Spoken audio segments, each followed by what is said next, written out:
Yan mga katadyak, ako na tayo ng Kaliraya. Yan. Andito na yung kasama natin si Cesar. Yan. Tapos yung isang kasama natin nandun na sa taas naghihintay sa bukuhan ni Mang Ador. So yun, tara. Yun mga katadyak, ride out na kami.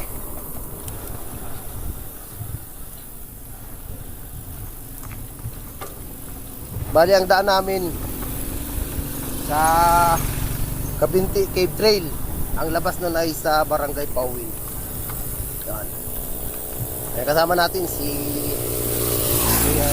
GL saka si Cesar. Yan. Tara.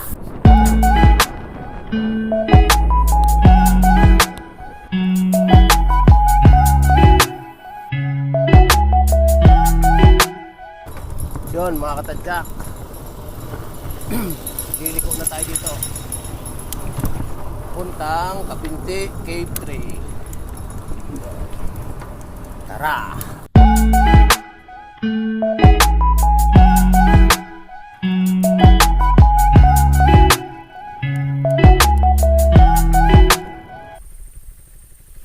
Yun mga katadyak, yan na yung mga kasama ko, si Cesar. Yan. Then papasok na tayo dito sa trail. Ang labas nito ay Barangay Pauwin, kung saan nandun yung Secret River. Yan, tara.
Yun mga katadyak, bali andito na tayo sa Secret River ng Kabinti. Yan. Kumuha kami ng kubo kasi sabi nung may-ari ay hindi pwedeng walang kubo. Yun. Ito yung kanyang Secret River. Yan. May mga labada pa. Pero magandang ilog dito. Ayan o. Linaw. Ayan, nandun yung tatalunan. So tatalunan natin yun mamaya. So pahinga muna tayo. Yan, tara.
So yun mga katadyak, bali naligo na tayo dun sa ilog. Sarap. Highly recommended. Then yun, nag-prepare na rin tayo ng hapunan para at least kahit may araw pa makaprepare na tayo, kasi itong kinuha nating kubo ay wala siyang ilaw. So yun, tapos sa gitna tayo ng bukid. Tara, prepare na si Chef, si Chef. Anong name mo? Biyahing Laboy. Nga, si Biyahing Laboy, Ganyan magbate. Binabati niya na. Sanay na sanay. So yan mga katadyak, Usbahan nyo. bali matutulog na kami. Yan, dito kami nakahiga lahat. Pinagkasya namin sa kubo. Nataga kami. Ayan sila, and then sa dulo si Cesar Miranda, hindi si Cesar Lim. Na ito si Biyahing Laboy. Kuya GL, Biyahing Laboy Abrela. Yan. Dito ko na rin natapos yung first day ng bike vlog natin. See you bukas. Tara. So yun mga katadyak, day 2 na ng ating padyakan dito sa Kabinte. Good morning. Tara. So yun mga katadyak, kung pupunta kayo dito sa Secret River ng Kabinte, maganda dito mga katadyak kasi malalim yan. Kung mahilig kayong lumangoy, pwede kayong lumangoy dito. Siguro mga mga 12 feet ang lalim.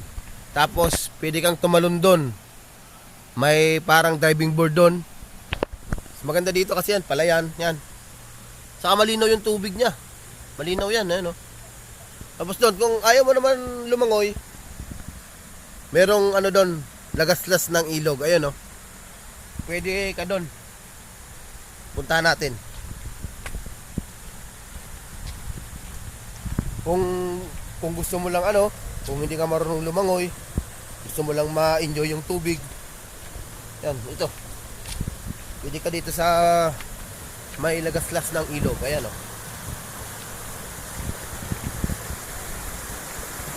pwede ka lang dito. Malinis ang tubig niya kasi ang tubig niya ay galing ng bukal mismo. Ayan, Yan, pwede ka lang dyan. Gusto lang ma-enjoy ang tubig. Yan. Tara! So yun mga katadyak, bali ride out na kami. Palabas na kami ng Barangay Road ng Pauwin. Doon na namin hintayin yung mag-guide sa amin papunta ng Macagba Falls. So yun, tara! Mga katadyak, bali ride out na kami papuntang Macagba Falls. Nandiyan na rin sa likod yung aming guide. Yan, tara! So yun mga katadyak, nandito na tayo sa jump off point papuntang falls. Yan, papasok tayo dyan. Papasok natin yung bike natin. Then iwanan natin kasi maglalakad tayo ng 30 minutes sa trail. So yun, tara.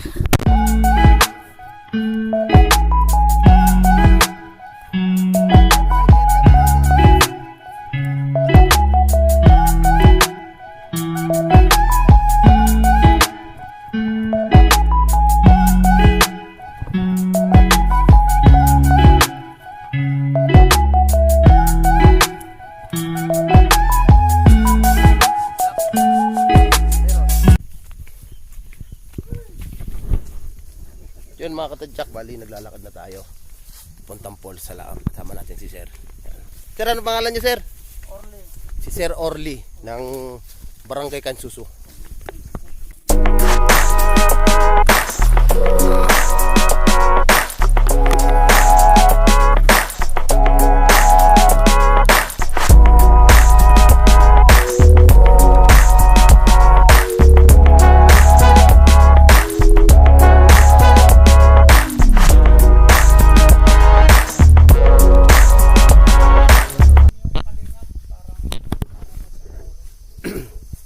Yun mga katadyak, yung daan dito ganito na, may trail na siya, so hindi kayo maliligaw. Pero ang advice ko sa inyo, pag pupunta kayo, lalo first time kayo dito, kuha kayo ng guide. Kasi ang dinadaanan natin is although may ano siya, may trail, ang dinadaanan ay private property. So yun, pag hindi ka kilala dito, siyempre matik, sisitahin ka na may-ari ng lupa. Kaya yan, kumuha kami ng guide from Barangay Kansuso. So ilalagay ko na lang sa description yung number ng guide para siya na lang ang kukontakin nyo pag pupunta kayo dito. Kasi itong falls na to ay sadyain kasi siya. Tapos wala pa siyang ano, hindi pa gaanong sikat yung falls na to. Kaya yun. Kaya need mo talaga ng guide. Yan, tara.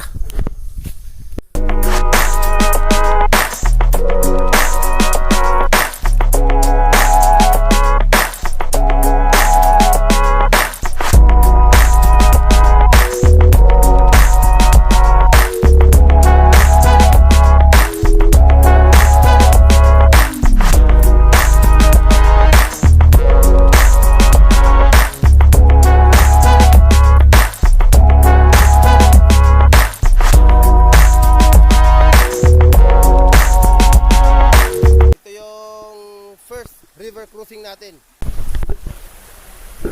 Yun mga katadyak, ito na yung pangalawang river crossing. Yan. Ang lalaki ng ano ng pako. Ayos. Pangalawang river crossing. Yan si Biyaheng Laboy. Biyaheng kagat.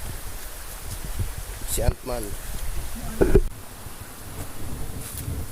Baka may limatik dito.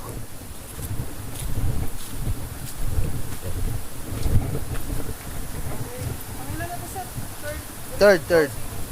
Yun mga katadyak, pangatlo na river crossing.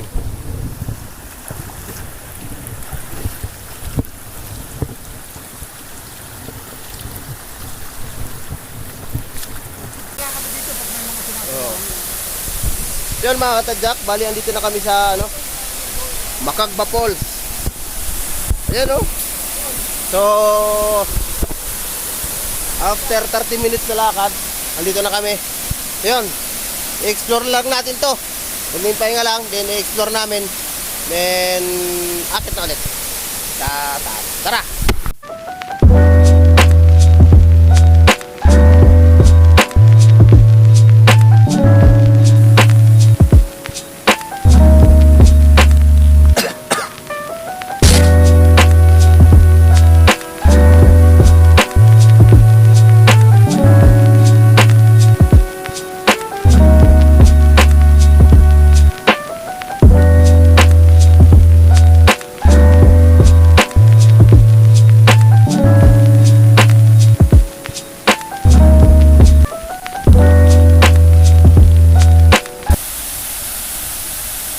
Mga katadyak, try nating dumublob dito sa Macagba Falls. Madulas ang bato.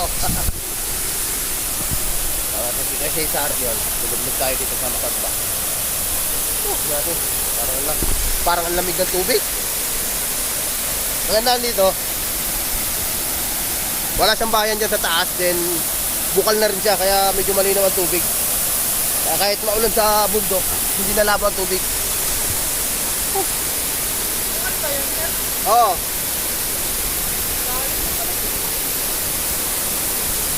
Ingat kayo ha.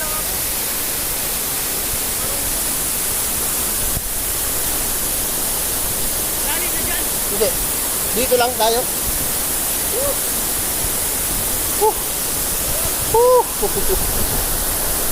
Kuya Naku.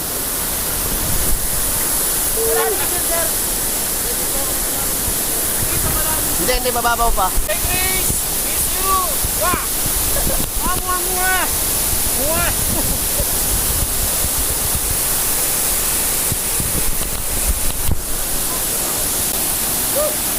Yun, shout out kay Naku. Jake! Mas JR!